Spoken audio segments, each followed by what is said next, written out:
Hello everyone. हम यहाँ पे ज्योग्राफी पढ़ रहे हैं, क्लास 11th की एनसीईआरटी ज्योग्राफी है ये। आज चैप्टर 10 स्टार्ट कर रहे हैं, atmospheric circulation and weather system. ठीक है, एक ब्रीफ इंट्रोडक्शन मैं दे देती हूँ आपको इस चैप्टर का। ये चैप्टर जो है ना, मेनली जो ये चैप्टर है, ये बात करे इसमें बात की गई है एयर के मूवमेंट के रिगार्डिंग। ठीक है, हमने लास्ट चैप्टर में ये पढ़ा था कि जो टेम्परेचर डिस्ट्रीब्यूशन होता है अर्थ सरफेस पे वो अनइवन होता है। ठीक है, क्यों अनइवन होता है? क्योंकि हमने देखा था कि बहुत सारे फैक्टर्स होते हैं जो इसको इम्पैक्ट करते हैं, जैसे कि इंसोलेशन है, सोलर इंसोलेशन जो अर्थ रिसीव करती है वो अनइवनली डिस्ट्रीब्यूटेड होता है अर्थ पे। जैसे जैसे हम इक्वेटर से आगे बढ़ते हैं वैसे वैसे इंसोलेशन जो है वो कम होता चला जाता है ड्यू टू वेरियस रीजन्स। या फिर जैसे जैसे एल्टीट्यूड बढ़ता है वैसे वैसे भी टेम्परेचर क्या है, डिक्रीज होता है। तो कुछ फैक्टर्स हैं जो टेम्परेचर के डिस्ट्रीब्यूशन को इम्पैक्ट करते हैं अर्थ के सरफेस पे। ठीक है, तो उससे क्या होता है ना कि सीधा सीधा उसका असर एयर पे भी पड़ता है, क्योंकि हमें पता है कि एयर क्या होता है, वो एक्सपेंड होता है जब वो हीट होता है। ठीक है, और वो जब ठंडा होता है तो वो क्या होता है, कंप्रेस होता है। ठीक है, इसकी वजह से ना एटमॉस्फेरिक प्रेशर जनरेट होता है, और इसी की वजह से जो है एयर जो है वो मोशन में आता है। जो हॉरिजॉन्टल मोशन होता है ना, वो भी इसकी वजह से होता है। क्यों होता है? क्योंकि एयर जो है वो क्या होता है, जहाँ पे हाई प्रेशर है वहाँ से एयर मूव करता है towards low pressure. Low pressure जहाँ पे वो बनता है ना एयर का, तो वहाँ पे उस जगह को फिल करने के लिए जो हाई प्रेशर से एयर जो है वो लो प्रेशर की तरफ मूव करते हैं। और जो हॉरिजॉन्टल मोशन होता है ना एयर में, इसे ही हम क्या कहते हैं, विंड कहते हैं। और विंड का बहुत बड़ा रोल होता है हीट और मॉइस्चर को पूरे प्लैनेट में रीडिस्ट्रीब्यूट करने में। ठीक है, और इसी की वजह से क्या होता है ना कि जो हमारे प्लैनेट अर्थ का टेम्परेचर है वो एक उसमें ना एक बैलेंस बना हुआ होता है। कहीं पे बहुत ज़्यादा और कहीं पे बहुत ज़्यादा ठंडा नहीं है, एक बैलेंस बना हुआ है। ठीक है, जो लाइफ को सपोर्ट करता है अर्थ पे। और दूसरी बात इंपॉर्टेंट जो हमें याद रखनी है कि ये एयर प्रेशर ही है जो डिटरमाइन करता है कि कब एयर राइज होगा और कब सिंक होगा। ठीक है, और जो वर्टिकल राइजिंग होती है ना मॉइस्ट एयर की, वो क्या, उसी से क्लाउड फॉर्म होता है। जब मॉइस्ट एयर ऊपर की तरफ जाता है, तो जब हमें पता है कि जैसे जैसे एल्टीट्यूड बढ़ता है, हम ऊपर की तरफ जाते हैं, तो टेम्परेचर क्या होता है, डिक्रीज होता है। ठीक है, तो जब वर्टिकल राइजिंग होती है मॉइस्ट एयर की, वो ऊपर की तरफ जाएगा तो वहाँ पे टेम्परेचर डाउन होगा। टेम्परेचर डाउन होने की वजह से वो ठंडा हो जाएगा, और ठंडा होने की वजह से वो क्या करेगा, क्लाउड को फॉर्म करेगा। और क्लाउड फॉर्मेशन होता है, उसके बाद ही क्या होता है प्रेसिपिटेशन होता है, बारिश वगैरह होती है। ठीक है, आगे बढ़ते हैं। इस चैप्टर में यही सारी चीज़ें हैं जो हम डिस्क्राइब्ड वे में पढ़ेंगे, सारी चीज़ें समझेंगे कि ट्रॉपिकल साइक्लोन कैसे आता है, कैसे टर्ब्यूलेंस क्रिएट होते हैं, क्या एटमॉस्फेरिक सर्कुलेशन होता है। ये सारी चीज़ों को हम आज डिटेल में पढ़ने वाले हैं। ठीक है, आगे बढ़ते हैं। चलिए ये देखते हैं, अब हम ये एटमॉस्फेरिक प्रेशर वाला टॉपिक देखते हैं। हमें पता है कि हमारी बॉडी जो है वो बहुत सारा एयर प्रेशर झेलती है, मतलब हम बहुत सारे एयर प्रेशर के अंडर अंडर होते हैं। ठीक है, तो जैसे जैसे हम ऊपर की तरफ जाते हैं ना, वैसे वैसे हम ब्रेथलेस फील करते हैं। ठीक है, अब क्यों हम ब्रेथलेस फील करते हैं? क्योंकि जैसे जैसे हम ऊपर जाते हैं ना, एयर की डेंसिटी कम होती चली जाती है। ठीक है, इसलिए भी हम इसलिए एयर प्रेशर कम हो जाता है और हम ब्रेथलेस फील करते हैं। ठीक है, जो एटमॉस्फेरिक क्या होता है, एटमॉस्फेरिक प्रेशर क्या होता है, सॉरी, वो क्या होता है कि जो एक यूनिट एरिया में जो एयर का प्रेशर लगता है ना, एयर के वेट की वजह से, उसको एटमॉस्फेरिक प्रेशर कहते हैं। ठीक है, हम यहाँ देखते हैं the weight of a column of air contained in a unit area from the mean sea level to the top of the atmosphere is called the atmospheric pressure. ठीक है, अब एटमॉस्फेरिक प्रेशर को जो एक्सप्रेस किया जाता है वो millibar unit, मतलब इसका यूनिट जो होता है वो मिलीबार होता है। ठीक है, और जो एवरेज एटमॉस्फेरिक प्रेशर होता है वो कितना होता है सी लेवल पे, 1013.2 मिलीबार। ठीक है, ग्रेविटी की वजह से क्या होता है ना कि अर्थ के सरफेस पे, मतलब जैसे अर्थ के सरफेस के जितना क्लोज आप होगे ना, उतना ज़्यादा एयर की डेंसिटी ज़्यादा होगी, और डेंसिटी ज़्यादा होगी तो क्या होगा कि वो एयर जो है वो प्रेशर ज़्यादा क्रिएट करेगा, इसलिए प्रेशर भी ज़्यादा होगा। ठीक है, क्या होगा, ड्यू टू ग्रेविटी की वजह से जो अर्थ का सरफेस होता है उसके पास, उसके जितना आप क्लोज जाओगे उतना ज़्यादा एयर की डेंसिटी बढ़ेगी, और क्या होगा, उसका प्रेशर भी बढ़ेगा। ठीक है, और जो एयर प्रेशर होता है उसको हम किस डिवाइस की मदद से मेज़र करते हैं, मरकरी बैरोमीटर और एनेरॉइड बैरोमीटर। ठीक है, अब हमें पता है कि जैसे जैसे हम ऊपर जाते हैं, जैसे जैसे एल्टीट्यूड बढ़ता है वैसे वैसे प्रेशर जो है वो डिक्रीज होता है। ठीक है, क्यों? क्योंकि ऊपर क्या, जैसे जैसे हम ऊपर जाते हैं एयर की डेंसिटी जो है वो कम हो जाती है। और हमने अभी देखा कि जो ग्रेविटी है, ग्रेविटी की वजह से अर्थ के सरफेस के क्लोजर एयर की डेंसिटी ज़्यादा होती है। तो ऑब्वियसली आप जैसे जैसे ऊपर जाओगे वैसे वैसे क्या होगा, एयर की डेंसिटी कम होती चली जाएगी, ठीक है। और अगर डेंसिटी कम होगी तो प्रेशर भी कम होगा, इसीलिए जो एयर प्रेशर है वो डिक्रीज होता है विद हाइट, ठीक है। वैसे ये प्लेस टू प्लेस वेरी भी करता है, कुछ कॉजेज होते हैं जो इम्पेक्ट करते हैं एयर के मोशन को, उसे अभी हम डिटेल में पढ़ने वाले हैं, ठीक है। आगे बढ़ते हैं। वर्टिकल वेरिएशन ऑफ प्रेशर, ठीक है। हमने अभी देखा कि जैसे जो लोअर एटमॉस्फेयर होता है वहाँ पे प्रेशर ज़्यादा होता है, और मतलब जो सरफेस के पास जो एयर होती है उसकी डेंसिटी ज़्यादा होती है ड्यू टू ग्रेविटेशनल फोर्स, और वहाँ पे प्रेशर भी इसलिए ज़्यादा होता है। और जैसे जैसे हम ऊपर बढ़ते हैं वैसे वैसे क्या होता है, प्रेशर डिक्रीज होता है, ठीक है। तो लोअर एटमॉस्फेयर में क्या होता है ना कि प्रेशर बहुत रैपिडली डिक्रीज होता है विद हाइट। तो ये जो डिक्रीज का जो अमाउंट है ना वो क्या है, मतलब हर एक 10 मीटर पे 1 MB डिक्रीज होता है, 1 मिलीबार डिक्रीज होता है, ठीक है। तो मतलब कि जैसे 10 मीटर की एलिवेशन पे हम गए, जैसे 10 मीटर हम ऊपर गए तो 1 मिलीबार जो है वो प्रेशर डिक्रीज हो जाएगा, ठीक है। दो ये हमेशा सेम रेट से डिक्रीज नहीं होता है, क्योंकि जो कुछ और भी फैक्टर्स हैं जो इम्पैक्टेड होते हैं, जैसे टेम्परेचर का इम्पैक्ट होता है, ठीक है। अब जैसे कि टेम्परेचर 15 डिग्री सेल्सियस है तो कितना होगा एटमॉस्फेरिक प्रेशर, और या फिर टेम्परेचर 20 डिग्री सेल्सियस है तो डिफरेंट होगा एटमॉस्फेरिक प्रेशर। तो टेम्परेचर का भी इम्पैक्ट होता है। अब जैसे कि इस फिगर में हम देख सकते हैं कि अगर लेवल सी लेवल है, ठीक है, सी लेवल पे अगर हम प्रेशर चेक करें 15.2 डिग्री सेल्सियस पे, तो वो प्रेशर कितना होगा 1013.25। लेकिन यही अगर हम 20 डिग्री सेल्सियस पे या 16-17 डिग्री सेल्सियस पे मेज़र करते सी लेवल पे ही, सेम लेवल पे, तो प्रेशर में डिफरेंस पता चलेगी, ठीक है। वैसे ही 1 किलोमीटर पे अगर 8.7 डिग्री सेल्सियस है तो 898.76 होगा सॉरी, ठीक है। तो इस तरह से क्या होता है ना कि जैसे जैसे एटमॉस्फेयर में हम ऊपर की तरफ जाते हैं वैसे वैसे एटमॉस्फेरिक प्रेशर क्या होता है, कम होता है, ठीक है। अब क्या होता है ना कि जब एटमॉस्फेरिक प्रेशर में जो डिफरेंस होता है ना, उससे प्रेशर ग्रेडियंट फोर्स क्रिएट होता है, ठीक है। तो जो वर्टिकल प्रेशर ग्रेडियंट फोर्स होता है ना वो हॉरिजॉन्टल प्रेशर ग्रेडियंट फोर्स से बहुत ज़्यादा होता है। मतलब जैसे जैसे हम ऊपर जाते हैं तो प्रेशर में जो वेरिएशन होता है वो ज़्यादा होगा, तो उससे प्रेशर ग्रेडियंट फोर्स भी ज़्यादा होगा। और जो हॉरिजॉन्टल मूवमेंट होती है ना उसमें इतना ज़्यादा इम्पैक्ट, मतलब वर्टिकल प्रेशर ग्रेडियंट, वर्टिकल जो एटमॉस्फेरिक प्रेशर ग्रेडियंट होता है उसके कंपैरिजन में हॉरिजॉन्टल में क्या होगा, कम होगा, ठीक है। लेकिन जो वर्टिकल प्रेशर ग्रेडियंट फोर्स बहुत ज़्यादा होता है, बट स्टिल हम इसको फील क्यों नहीं करते हैं, या फिर जो क्या कहते हैं मतलब स्ट्रॉन्ग अपवर्ड विंड एक्सपीरियंस क्यों नहीं करते हैं, इसकी वजह ये है कि ये बैलेंस हो जाता है nearly equal but opposite gravitational force से, ठीक है।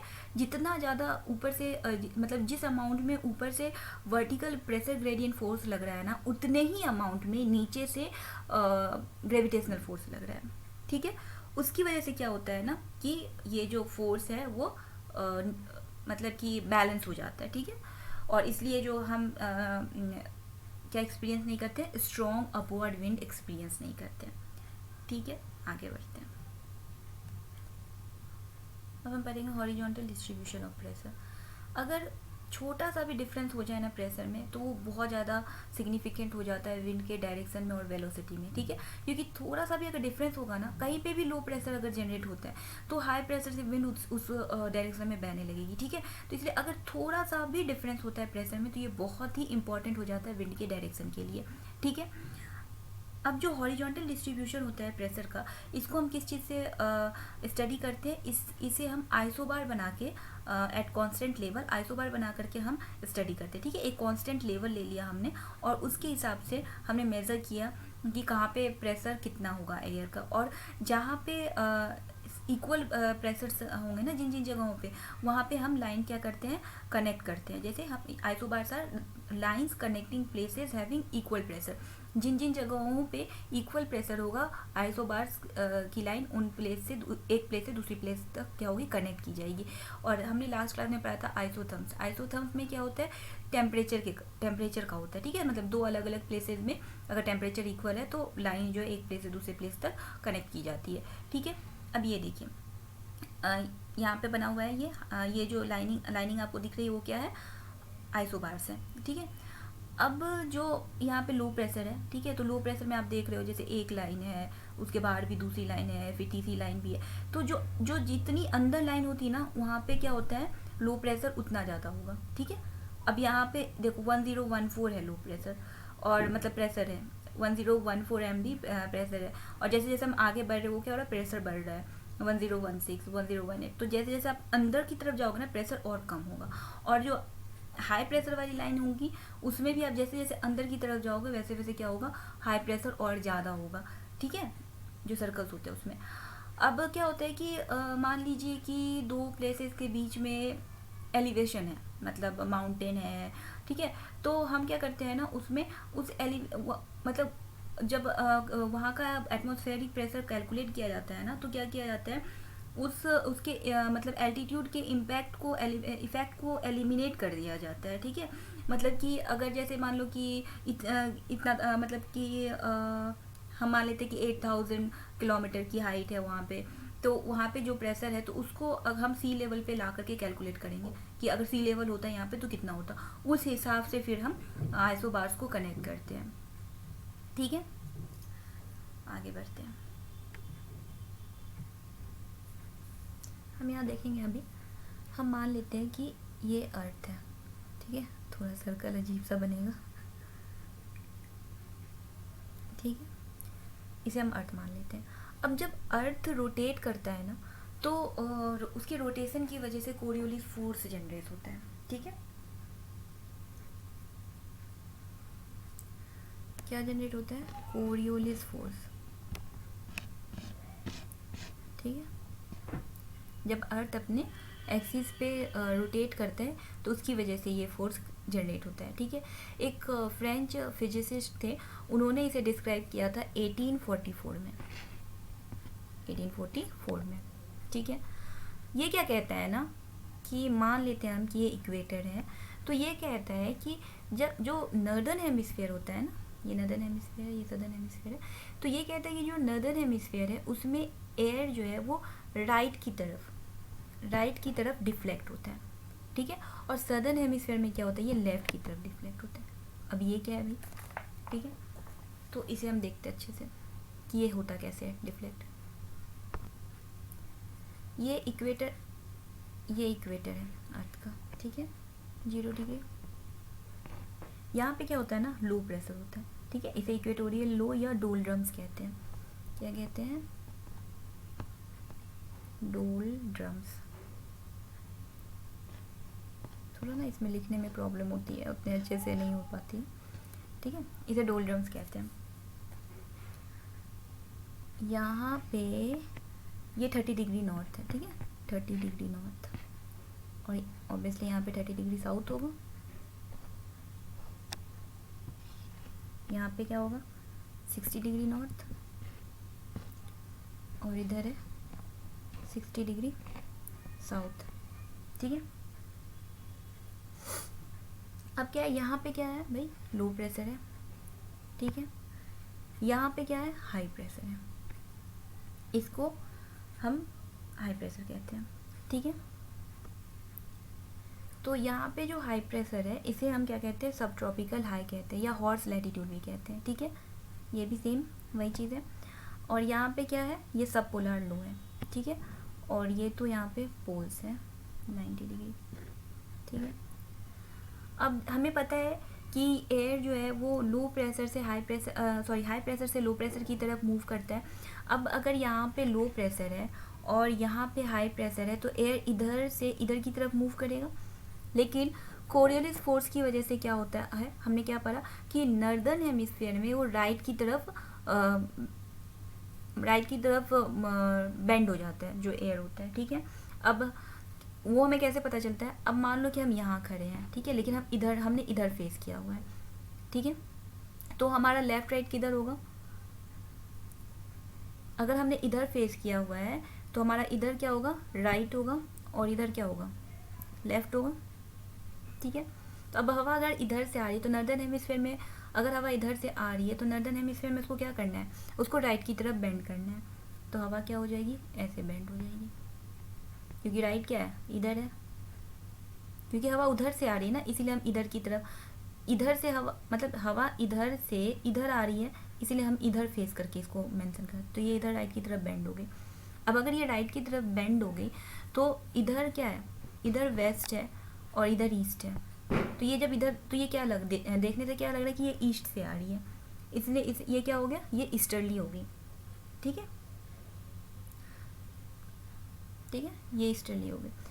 अब सदर्न हेमिस्फेयर में क्या होगा, सदर्न हेमिस्फेयर में लेफ्ट की तरफ बैंड होगा। ठीक है, अब अगर हवा इधर, ये यहाँ पे हाई प्रेशर है और यहाँ पे लो प्रेशर है, अब हवा यहाँ से इधर की तरफ जाएगी, बट ये कोरियोलिस फोर्स की वजह से लेफ्ट की तरफ बैंड हो जाएगी। अब अगर हम यहाँ पे खड़े हैं तो हमारा लेफ्ट किधर है, हमारा लेफ्ट इधर है, राइट इधर है, तो अगर लेफ्ट इधर है तो इधर इस साइड इसको बैंड होना है, तो ये क्या हो जाएगा, इधर की तरफ बैंड हो जाएगा।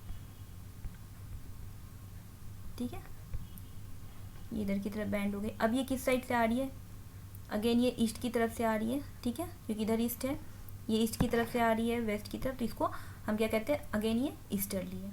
ठीक है, अब मान लो यहाँ पे हाई प्रेशर है और यहाँ पे लो प्रेशर है, अब हवा यहाँ से इधर को जाएगी, लेकिन क्या है, अगेन अब हमने इस तरफ फेस किया हुआ है, क्योंकि हवा इधर जा रही है तो हमने इस तरफ फेस किया हुआ है, तो हमारा राइट किधर है, इधर है, और नॉर्दर्न हेमिस्फीयर में राइट की तरफ बैंड होना है, तो हवा ऐसे बैंड हो जाएगी।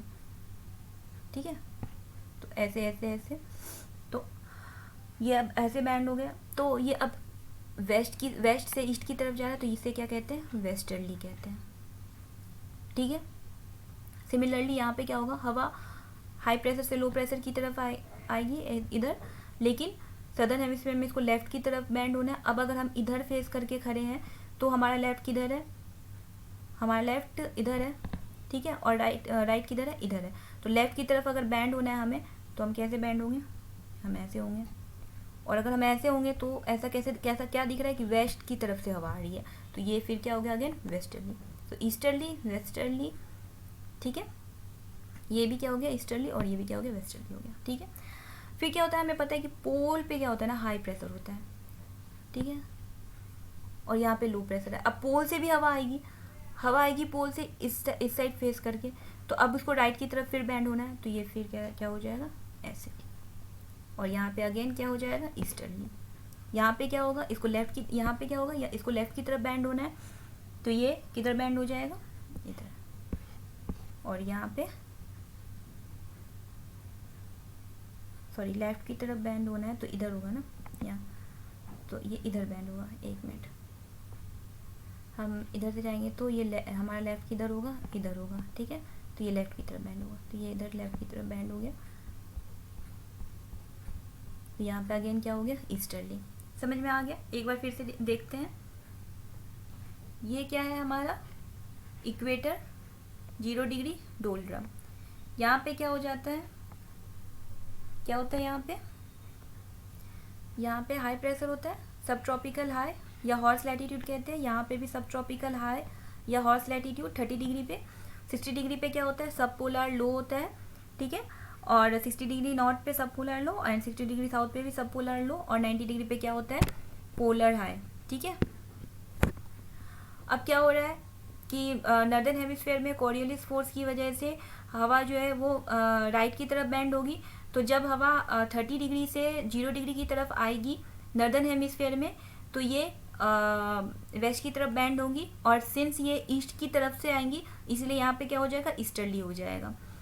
सिमिलरली 30 डिग्री साउथ में क्या होगा, ये अगेन ईस्ट से वेस्ट की तरफ बैंड हो जाएगी, क्योंकि इसको लेफ्ट की तरफ बैंड होना होता है सदर्न हेमिस्फीयर में, तो ये अगेन यहाँ पे क्या हो जाएगा, ईस्टर्ली हो जाएगा। ठीक है, अब 60 डिग्री पे क्या है, लो प्रेशर है, 30 डिग्री से हवा 60 डिग्री की तरफ मूव करेगी नॉर्दर्न हेमिस्फीयर में, राइट की तरफ बैंड होने की वजह से ये वेस्ट से ईस्ट की तरफ आती हुई दिखेंगी, और इसलिए ये वेस्टर्ली कहलाएंगी। ठीक है, अगेन 60 डिग्री साउथ में क्या होगा, हवा 30 डिग्री साउथ से 60 डिग्री साउथ में आएंगी, बट ये लेफ्ट की तरफ बैंड होंगी, तो ये क्या दिखेंगी, वेस्ट से ईस्ट की तरफ आती हुई दिखेंगी, और ये अगेन वेस्टर्ली कहलाएंगी। ठीक है, पोल में क्या होगा कि पोल से हवा 60 डिग्री की तरफ बहेंगी, तो वो नॉर्दर्न हेमिस्फीयर में राइट की तरफ बैंड होंगी, तो ये ईस्ट से वेस्ट की तरफ आती हुई दिखेंगी, तो इसे ईस्टर्ली बोलेंगे हम।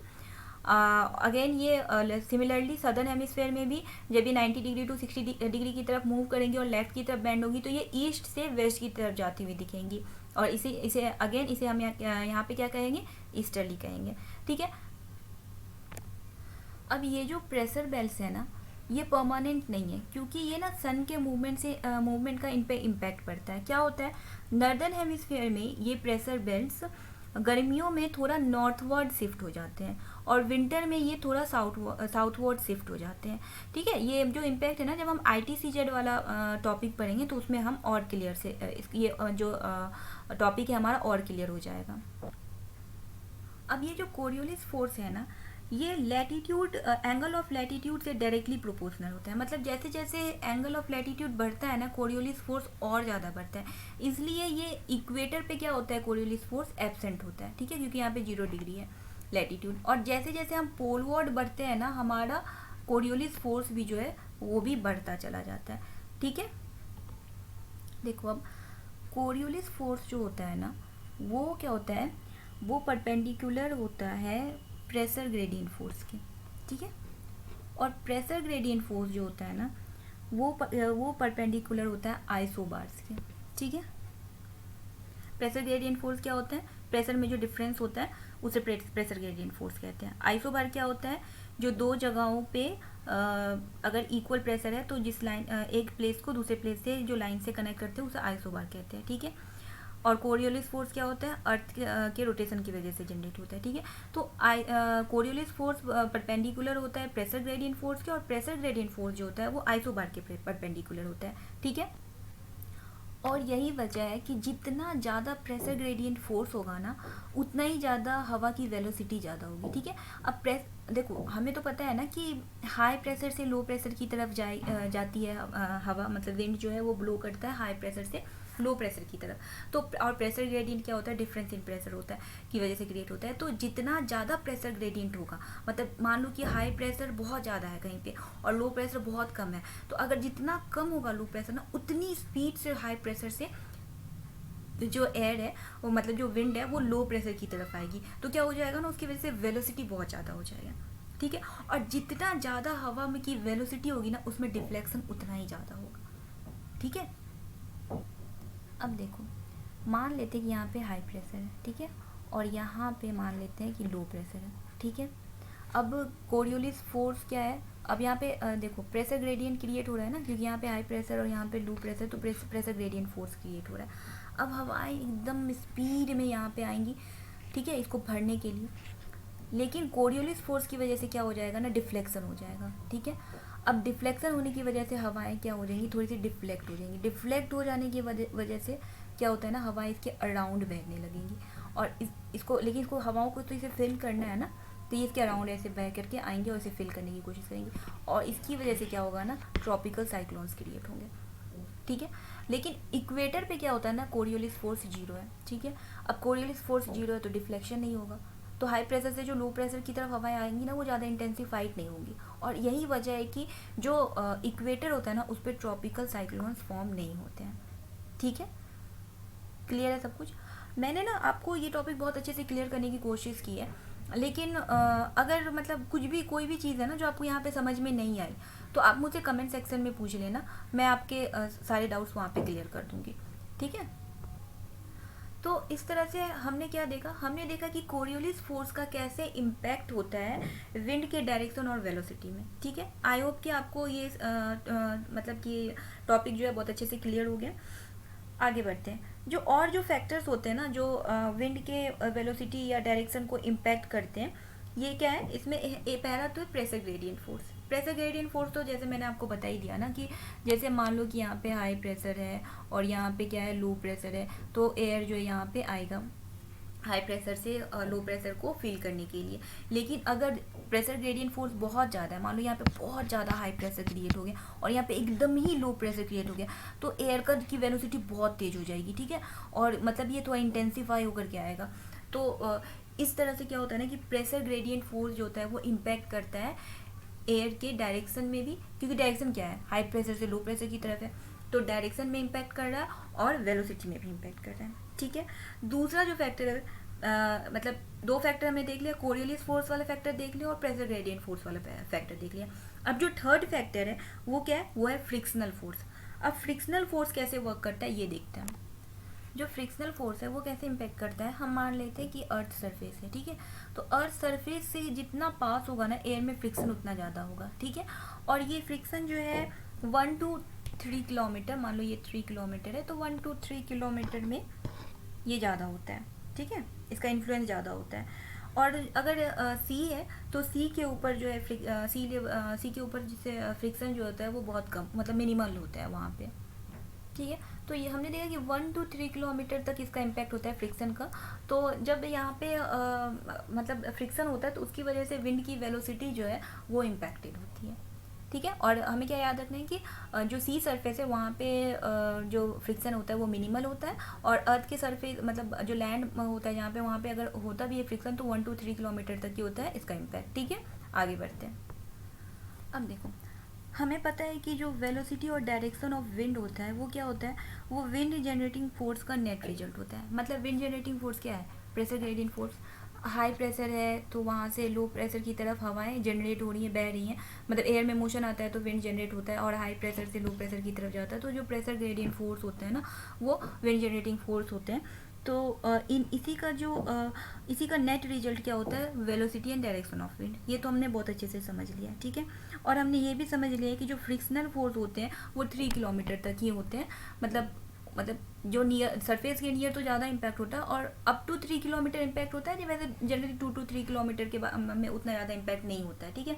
तो अब अगर इसके ऊपर जो हवाएं होंगी जहाँ पे फ्रिक्शन नहीं है, ये तो मतलब फ्रिक्शन को फील नहीं करेंगी, फ्रिक्शन लेस होंगी, तो अब इन हवाओं पे किसका इम्पैक्ट है ज़्यादा, मतलब ये 3 किलोमीटर तक तो फ्रिक्शन का इम्पैक्ट भी है, लेकिन अब ये जो ऊपर की हवाएं इन पे ज़्यादा इम्पैक्ट किस चीज़, प्रेशर ग्रेडियंट और कोरियोलिस फोर्स का, ठीक है। तो ये जो 3 किलोमीटर के 2 to 3 किलोमीटर के ऊपर जो हवाएं बहती हैं, जो जहाँ पे फ्रिक्शन लेस होता है, मतलब फ्रिक्शन का इम्पैक्ट नहीं होता है, वो हवाएं किस चीज़ से कंट्रोल होती है, प्रेशर ग्रेडियंट और कोरियोलिस फोर्स से इम्पैक्ट होती है, ठीक है, ठीक है। अब मान लेते हैं कि आइसोबार स्ट्रेट है। आइसोबार स्ट्रेट कब होगा, आइसोबार क्या होता है, मान लो ये प्लेस ए है और ये प्लेस बी है, इसमें यहाँ पे दोनों जगहों पे अगर प्रेशर सेम है तो इनके बीच जो लाइन खींची जाती है उसे क्या कहते हैं, आइसोबार कहते हैं। अब जनरली आइसोबार क्या होता है, डिफ्लेक्टेड भी होता है ना, क्योंकि बीच में हाई प्रेशर लो प्रेशर वगैरह भी आते हैं तो उसकी वजह से डिफ्लेक्टेड होता है। लेकिन अगर आइसोबार स्ट्रेट है मतलब प्रेशर ग्रेडियंट कम है, क्योंकि प्रेशर ग्रेडियंट क्या होता है, डिफरेंस इन प्रेशर से क्रिएट होता है।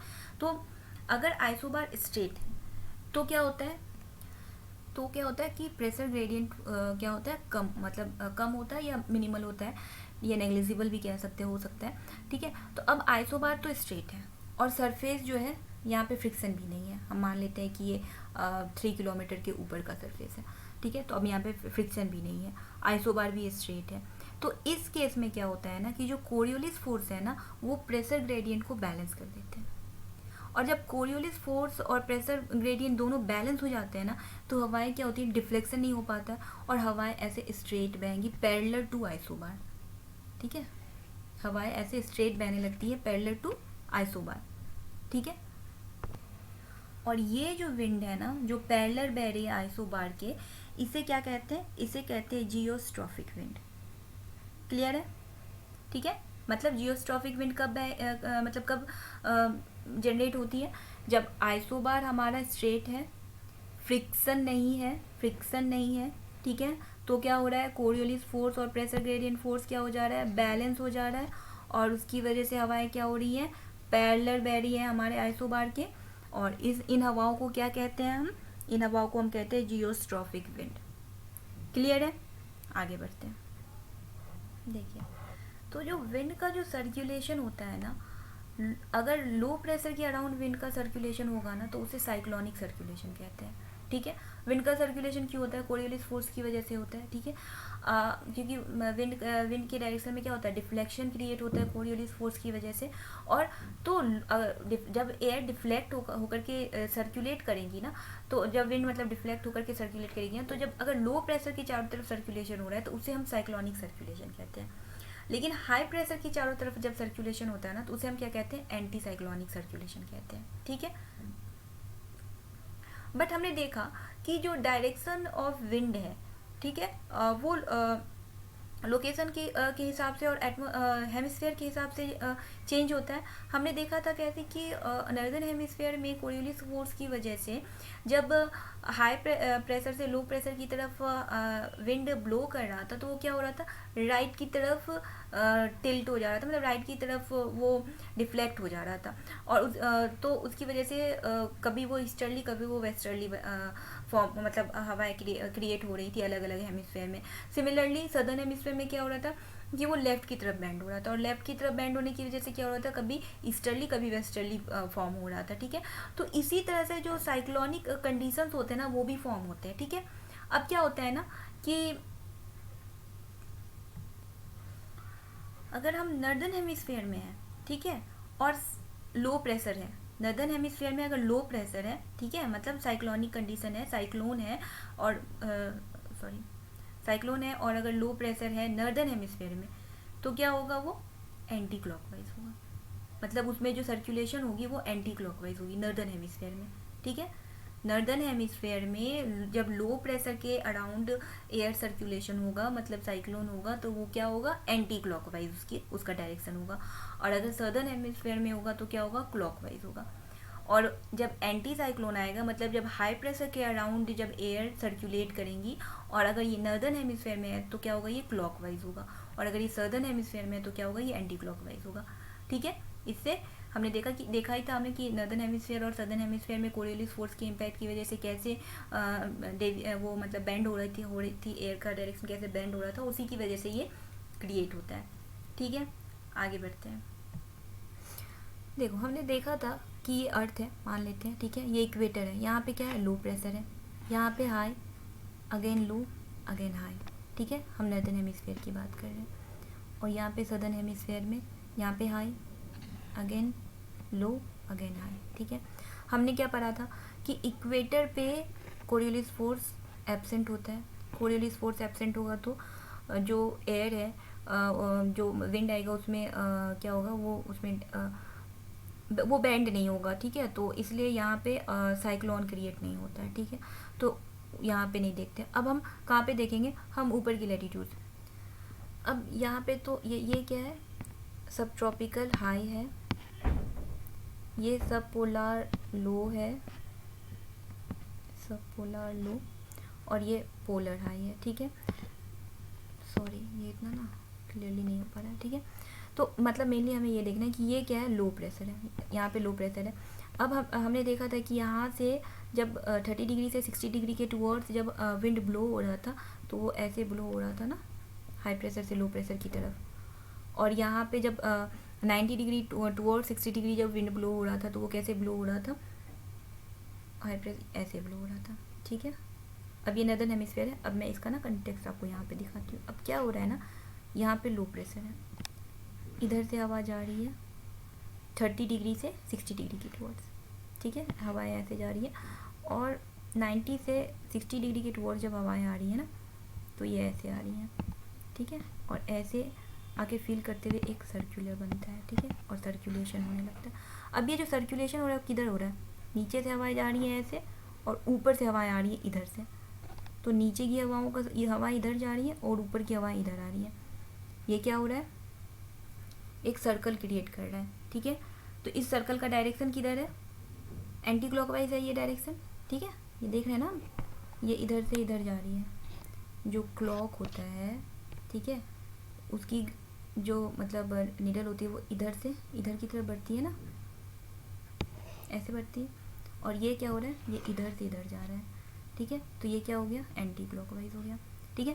तो हमने देखा था कि नॉर्दर्न हेमिस्फीयर में जब लो प्रेशर के अराउंड एयर सर्कुलेट होता है, तो जब लो प्रेशर के अराउंड एयर सर्कुलेट होता है तो वो साइक्लोनिक कंडीशन होता है, और नॉर्दर्न हेमिस्फीयर में क्या होता है, वो एंटी क्लॉकवाइज होता है, ठीक है। सिमिलरली सदर्न हेमिस्फीयर का जब हम अगर देखते हैं ना यहाँ पे, अब हम सदर्न हेमिस्फीयर का, सदर्न हेमिस्फीयर में क्या है, यहाँ पे क्या है, लो प्रेशर है, ठीक है। अब इसमें क्या है, पोल से हवा इधर की तरफ जा रही है, ठीक है, और 30 डिग्री से जब 60 डिग्री की तरफ हवाएं आ रही हैं, तो उसका डायरेक्शन क्या है, उसका डायरेक्शन है ऐसे, ठीक है। तब ये लो प्रेशर है, मान लो यहाँ पे लो प्रेशर है, अब हवा इधर से गई और ऊपर वाली हवा इधर से आ रही है, जब ये मिल रहे हैं तो ये ऐसे हो रहा है, ठीक है। तो मतलब क्या हो रहा है, ये है मूवमेंट। क्या है ये मूवमेंट, क्लॉकवाइज, ठीक है। तो सर्दर्न हेमिस्फेयर में जब लो प्रेशर के अराउंड एयर मूव होता है तो वो क्या होता है, साइक्लोन होता है, और वो क्या होता है, क्लॉकवाइज होता है, ठीक है। आगे बढ़ते हैं, ठीक है। और इसी तरह क्या होता है, एंटी साइक्लोन का होता है, ठीक है। इसी तरह जिस तरह से आपने ये वाला देखा ना साइक्लोन का कैसे फॉर्म होता है, उसी तरह से एंटी साइक्लोन का भी फॉर्म होता है, ठीक है। और जब एंटी साइक्लोन होता है नॉर्दर्न हेमिस्फेयर में तो ये क्या होता है, क्लॉकवाइज होगा, और सदर्न हेमिस्फेयर में एंटी क्लॉकवाइज होगा, ठीक है, अपोजिट होता है, ठीक है। क्लियर है, आगे बढ़ते हैं। अब देखिए जो विंड का सर्कुलेशन होता है ना अर्थ के सरफेस के अराउंड, जैसे कि मतलब कि बहुत सारे ओकेजन में क्या होता है ना, तो ये ना क्लोजली रिलेटेड होता है जो हायर लेवल पे विंड सर्कुलेशन हो रहे हैं उससे। मतलब जो सरफेस के अराउंड जो विंड सर्कुलेशन होता है ना वो सरफेस से जो हायर लेवल पे जो विंड सर्कुलेशन हो रहे हैं ना उससे भी कई बार इम्पैक्टेड होते हैं, ठीक है। तो जनरली क्या होता है ना कि जो जहाँ पे लो प्रेशर एरिया क्रिएट होता है वहाँ पे एयर क्या होता है, कन्वर्स होता है और राइज होता है, ठीक है। और जहाँ पे हाई प्रेशर एरिया होता है ना वहाँ पे एयर क्या होता है, सबसाइड होता है ऊपर से, और सबसाइड होकर के वो क्या होता है, डाइवर्स होता है सरफेस पे, ठीक है। ऊपर से सबसाइड होकर के सरफेस के पास वो क्या होता है, हो जाता है, डाइवर्स हो जाता है। और ये कन्वर्जेंस और के अलावा भी कुछ फैक्टर्स हैं, जैसे कि कन्वेक्शन करंट है, ओरोग्राफिक अपलिफ्ट लॉन्ग फ्रंट्स, इन सब की वजह से भी हवाएं जो है ना वो ऊपर की तरफ राइज होती हैं, ठीक है। और जब हवा ऊपर की तरफ राइज होती है तो ठंडी होकर के क्या करती है, क्लाउड फॉर्मेशन करती है, उसके बाद क्या होता है, प्रेसिपिटेशन होता है। तो ये जो टॉपिक है ना इसे हम और भी डिस्क्राइब वे में आगे के चैप्टर्स में पढ़ेंगे, ठीक है। तो इसके बाद जो टॉपिक है वो क्या, जनरल सर्कुलेशन ऑफ एटमॉस्फेयर। तो ये जो इसके बाद के जो टॉपिक्स है ना ये हम सेकेंड पार्ट में पढ़ेंगे। तो मैं यही होप करती हूँ कि इस पार्ट में मैंने आप लोगों को जो भी समझाया वो सब आपको बहुत अच्छे से समझ में आ गया होगा। तो मैंने जो समझा दिया वो समझने के बाद, देखने के बाद आप एक बार खुद से भी इस चैप्टर को रीड करना, और जब आप इस चैप्टर को फिर से रीड करोगे ना तो आपको चीज़ें और ज़्यादा क्लियर होंगी, ठीक है। समझते वक्त क्या होता है ना, बहुत सारी चीज़ें दिमाग से मतलब निकल भी जाती हैं, एक बार में सब कुछ नहीं दिमाग में रह पाता, बट जब हम रिवीजन करते हैं ना तो फिर सारी चीज़ें हिट करती हैं और फिर जो कॉन्सेप्ट है ना वो और अच्छे से क्लियर हो जाता है। तो मैं आपको ये रिकमेंड करूँगी कि एक बार तो ये वीडियो देखने के बाद आप चैप्टर को अच्छे से रिवाइज करोगे और वहाँ पे कॉन्सेप्ट्स को देखोगे कि वो सारे कॉन्सेप्ट्स आपके क्लियर हुए हैं या नहीं हुए हैं, ठीक है। और अगर कोई भी डाउट होगा तो आप मेरे से कमेंट सेक्शन में पूछना, मैं आप सबके डाउट्स को क्लियर करने की कोशिश करूँगी, ठीक है। तो इस पार्ट के लिए तो इतना ही रहने देते हैं, ठीक है। Thank you so much.